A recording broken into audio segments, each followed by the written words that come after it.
Hi, good morning. In today's class, we are going to learn about wage fixation methods also. In previous class, I have discussed about compensation plans and policies and factors influencing compensation plan, and I explained about what is meant by compensation and what is meant by employee compensation. What is meant by wage and salary administration and factors influencing wage and salary administration, and see about wage fixation methods. First one is legal framework. There are different methods for fixing the wages of employees. In that, the first one is legal framework. The different legislations that govern the payment of wages. Legal framework means different legislations and means different types of laws which provides the payment of wages.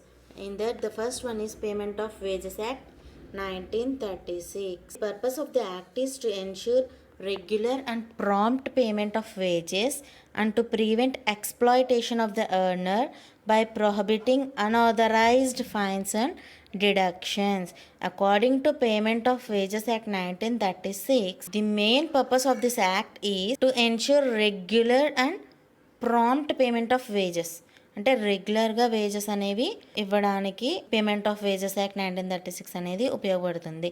అలాగే and it is also use to prevent exploitation of the earner by prohibiting unauthorised fines and deductions. ఎటువంటి ఇష్టం వచ్చినట్టు fines వేసేసి శాలరీని తగ్గించేయడం కాకుండా తనకి రావాల్సింది తీసుకోవడానికి ఈ పేమెంట్ ఆఫ్ వేజెస్ యాక్ట్ అనేది ఉపయోగపడుతుంది. And the second one is minimum wages act 1948. Under this act, it requires the concerned authority to fix minimum rates of wages payable to employees. Under this act, the minimum wages will be fixed. And the third one is Payment of Bonus Act 1965.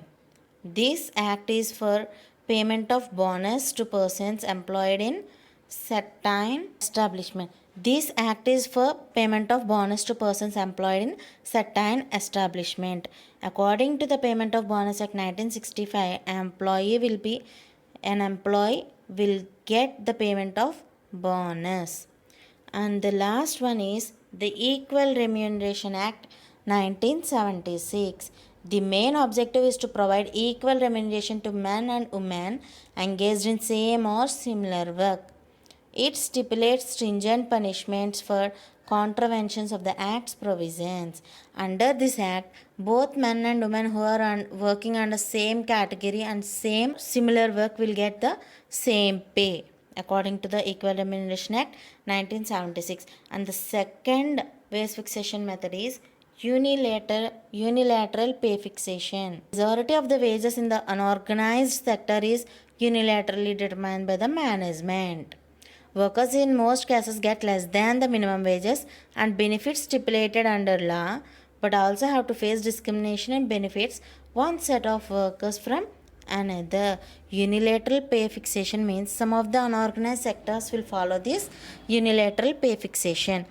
In this, workers may get less than minimum wages, but the benefits are stipulated under this law. The third one is collective bargaining. Collective bargaining is a technique by which an attempt is made to reconcile the needs and objectives of the workers and employers and is therefore an integral part of an industrial society. And collective bargaining is a process whereby standards are created to govern labor relations including wages and working conditions. Here the collective bargaining is a technique. An attempt is made to reconcile the needs and objectives of workers and employers.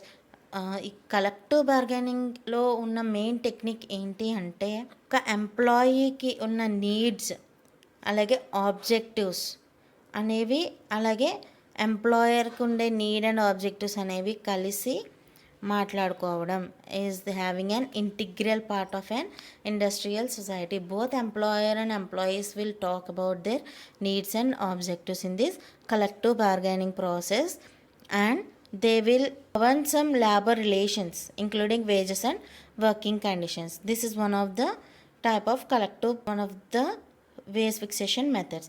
And the fourth one is pay commissions. The pay structure of the central government employees are based on the recommendations of the pay commission set up by the central government.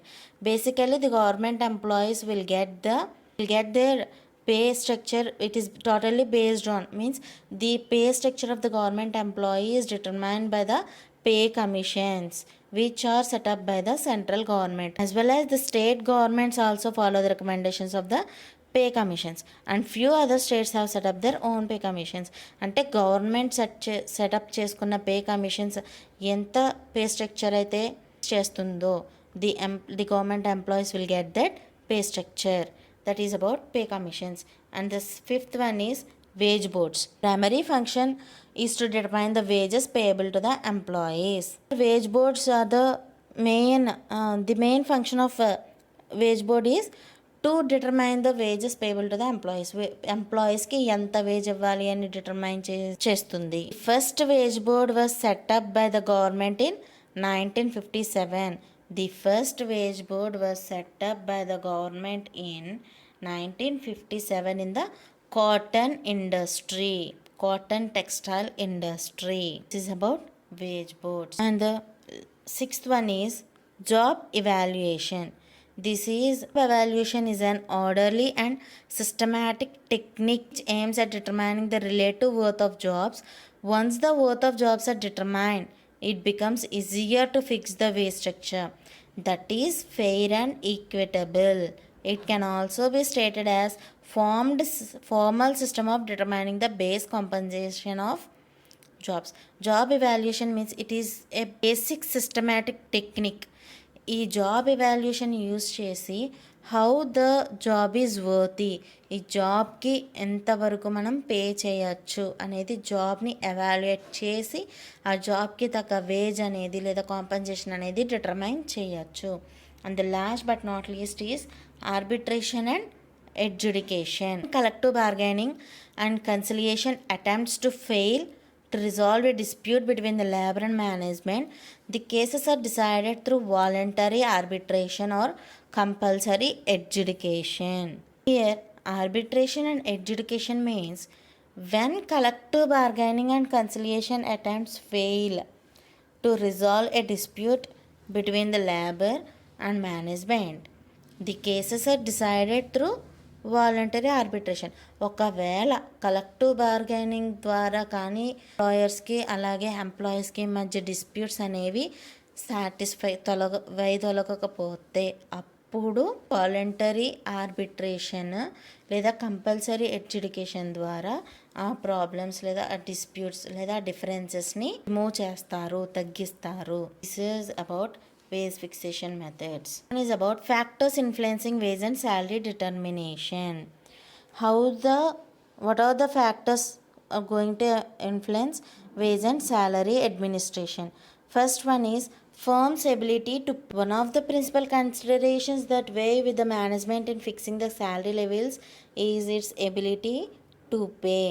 But in the short run, the influence of ability to pay may be practically nil. However, in the long run, it is quite influential factor. Firm's ability to pay means how much ability does the firm have to pay for its employee. That is the main factor which influences the wage and salary determination. Because in the short run, the firm's ability may not show any influence, but while going to the long term, the firm's ability definitely influence on the wage system. And the second one is cost of living.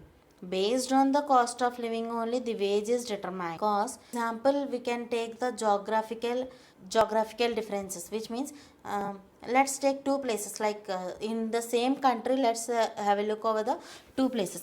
Let's take in India, Bangalore and Hyderabad.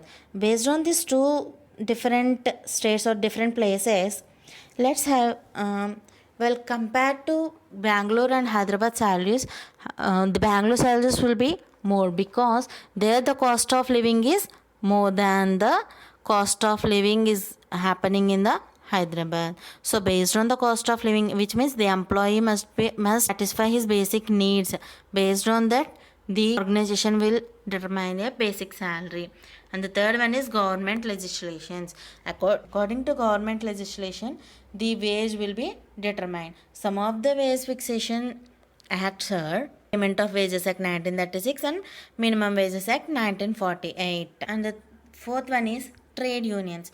Trade unions means the wages are also often influenced by the strength of unions, their bargaining capacity and their strategies, which means the wages are also dependent on the strength of the trade unions, how they can bargain based on their bargaining capacity and strategy. Author M. Rose concluded that real hourly earnings have advanced more sharply in highly organized industries in less unionized industries. Which means, according to M. Ross, he concluded that ఈయన ఏమని చెప్పారు అంటే real hourly earnings have advanced more sharply in highly organised industries than in less unionised industries. Hourly earnings అనేవి ఎక్కడైతే organised industries ఉన్నాయో అక్కడ జరిగినట్టు అన్యూనియనైజ్డ్ అంటే యూనియన్స్ లేని ఇండస్ట్రీస్లో ఈ అవర్లీ ఎర్నింగ్స్ అనేవి అంత షార్ప్గా లేవు. And the fifth one is productivity. Based on the productivity, the employee will get salary or compensation, which means this criteria received consideration of wage boards not only because it constituted a factor in the fixation of fair wage but also because it was directly related to such questions as desirability of extending the system of payment by result. Here it is based on the result how the employee is acquiring. It is based on the productivity or the production what the employees produce. And the last but not the least is remuneration in comparable industries. Organization has to pay the wages equal to that paid of for similar jobs in comparable industries, which means I already said that by comparing the same level of job through another industry, the remuneration will be fixed because the same social status as that of same categories of employees in comparable organization. In order to satisfy the social status of same category of employees, the remuneration is comparable industries is given to the employee. This is about factors influencing wage and salary determination.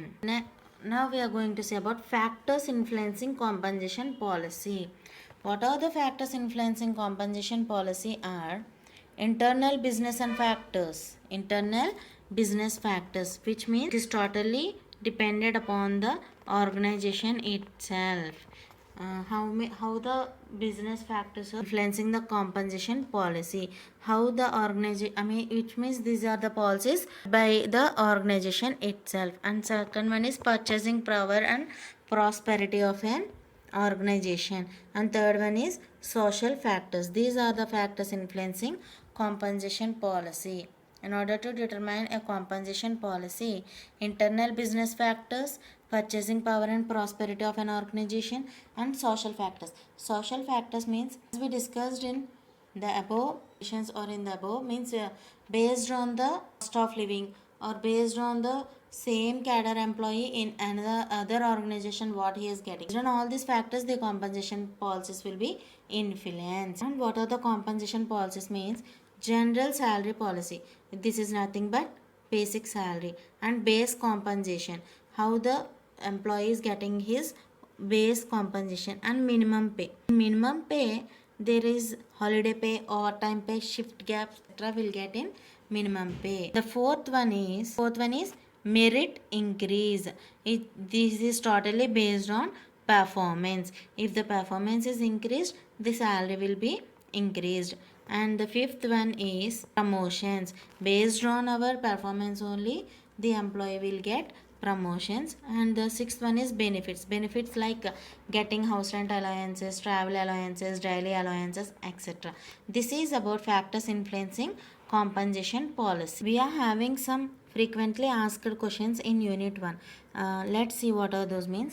What are the methods of wage fixation, and what are the factors influencing compensation plan and policy, and wage fixation methods, which is a motivator. These are mostly asked questions in unit 1. Thank you.